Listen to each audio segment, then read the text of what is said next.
میں ایک call centre میں بیٹھا کام کر رہا تھا کہ ایک دن مجھے کسی بچے کی کال آئی اور وہ بولا، انکل آپ آسمانوں سے بول رہے ہیں۔ پہل تو مجھے بڑی حیرت ہوئی، پھر تجسس کی خاطر میں نے کہا ہاں بیٹا بولو، آپ کو کس سے بات کرنی ہے؟ تو اس نے کہا مجھے اللہ تعالیٰ سے بات کرنی ہے اور ان سے کہنا ہے میرے ابا جان کو واپس بھیج دیں۔ اماں جان دن رات سلائی کرتی ہیں، پھر بھی ہمیں اچھا کھانا نہیں کھلا پا رہی۔ میں جب بھی پوچھتا ہوں کہ ابا جان کہاں ہے تو وہ کہتی ہیں اللہ میاں کے پاس ہے۔ وہاں پر ایک بچے کو تمہارے ابا جان کی ضرورت تھی، کیونکہ اس کے ابا جان نہیں تھے نا۔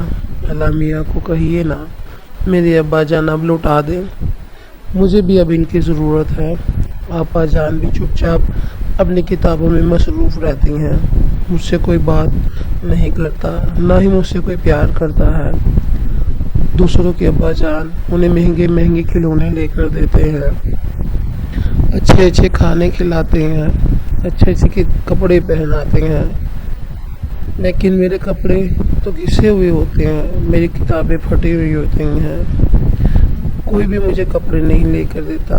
مجھے ہمیشہ اپنے چچا زاد یا ماموں زاد کے کپڑے پہننے پڑتے ہیں جو میری امی کاٹ کر چھوٹے کر دیتی ہیں، کئی جگہ سے تو وہ زیادہ ہی گھسے ہوتے ہیں۔ مجھ سے کوئی دوستی نہیں کرتا کیونکہ میرے ابا جان نہیں ہے نا، وہ جن کے ابا جان نہ ہوں وہ غریب ہوتے ہیں، کوئی ان سے پیار نہیں کرتا۔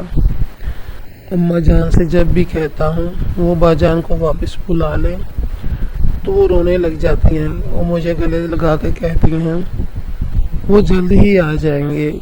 انکل اللہ میاں سے کہنا ساتھ کو بھی اب اپنے ابا جان کی ضرورت ہے، اب انہیں واپس بھیج دیں، میرا دل بہت اداس ہے۔ اماں جان بھی سلائی کر کر کے تھک چکی ہیں، ان کے چہرے پر ہر وقت پریشانی کی لکیریں رہتی ہیں، وہ وقت سے پہلے ہی بوڑھی ہو گئی ہیں، ان کے بال سفید اور ہاتھوں پر شکنیں آ چکی ہیں۔ پلیز انکل آپ اللہ میاں سے کہنا ساتھ کے ابا جان کو اب واپس بھیج دیں، لوگ مجھے ہر وقت یتیم کہتے ہیں اور کوئی کچھ کھا کر پرانے کپڑے دے جاتا ہے تو کوئی ہر وقت بلا وجہ روک ڈالتا ہے۔ یہ کہہ کر سعد نامی بچے نے فون رکھ دیا اور مجھے ایسا محسوس ہوا جیسے میری آنکھوں میں نہ جانے کب سے آنسو آ چکے ہیں جو میرے گالوں کو بھگو رہے ہیں۔ اس دن میں سارا دن بے چین رہا کہ اس بچے کی کس طرح سے مدد کی جائے۔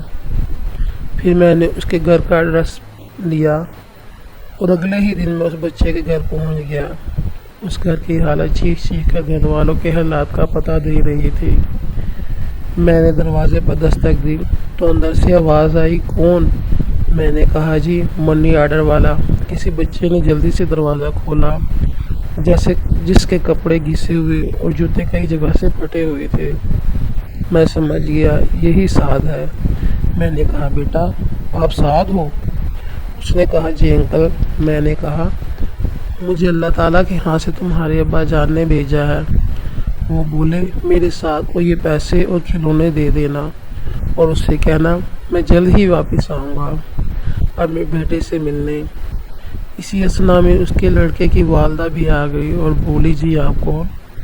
سعد خوشی اور حیرت سے بولا امی جان، ان کو اللہ میاں کے ہاں سے ابا جان نے بھیجا ہے، سعد کو پیسے اور گفٹ دیا۔ اس نے میرا ہاتھ پکڑ کے بولا آپ آئے نا انکل۔ سعد کی امی کی حیرت پریشانی اور سے آنکھیں امڑ آئی، یہ کیسے ہو سکتا ہے؟ سعد کی امی نے کہا سعد کو کہا جاؤ بیٹا انکل کے لیے شربت لاؤ، اور وہ کرسی پر سر جھکا کر بیٹھ گئی اور بولی یہ کیسے ہو سکتا ہے؟ بھلا کوئی مر کے بھی واپس آ سکتا ہے؟ آپ کیوں میرے بچے کے جذبات سے کھیل رہے ہیں؟ میں نے کہا آپ گھبرائے نہیں میری بہن، یہ سب میں نیک نیت سے کر رہا ہوں، خدا کے واسطے مجھے غلط مت سمجھیے۔ اتنی دیر میں سعد بھی شربت لے کر آ گیا۔ سعد کی خوشی دیکھ کر اس کی امی چپ کر گئی اور میں سوچتا ہوا اس کے گھر سے نکل گیا کہ ہمارے ارد گرد اور کتنے سعد ہوں گے جسے دنیا والے یتیم سمجھ کر دھتکار رہے ہوں گے۔ کاش ایک ایک صاحب حیثیت آدمی بھی ایک یتیم بچے کے سر پر ہاتھ رکھ دے تو کوئی بچہ اس طرح سے اپنی چھوٹی چھوٹی ضروریات کے لیے نہ ترسے۔